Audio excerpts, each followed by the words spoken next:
On April 4th, 1949, the North Atlantic Treaty was signed in Washington, D.C., giving birth to NATO.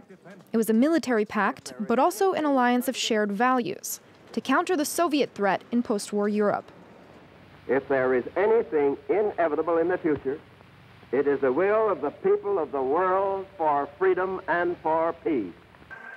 Over the years, NATO has weathered countless storms, both within the alliance, like France's military withdrawal in 1959, and externally, like the Cuban Missile Crisis in 1962 or the Euro Missile Crisis in 1979. And it's continued to expand. Since its founding, the list of members has gone from the original 12 to today's 29, with North Macedonia set to become number 30. But after the Soviet Union fell in 1991, NATO had to reevaluate its mission and justify its existence. This led to the alliance's first foray outside its geographical sphere, now one of the greatest criticisms thrown at the group. NATO intervened in the Yugoslav wars, bombing Bosnia-Herzegovina and later Yugoslavia.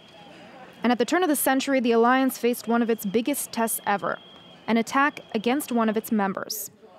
Article 5 of the NATO Charter says an armed attack against one member is an attack against them all.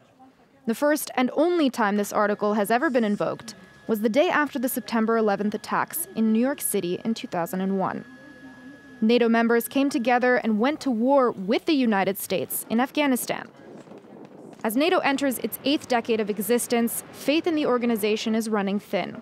NATO's pillar, the U.S., has now become its biggest skeptic, as President Donald Trump threatens to leave the alliance altogether.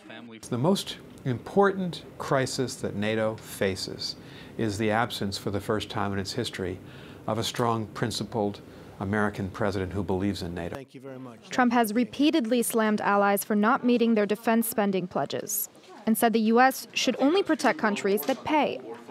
The vitriol has thrown the future of the alliance into uncharted territory, as members look for a way to adapt to this new era or risk the end of one of the longest-standing pacts in the world.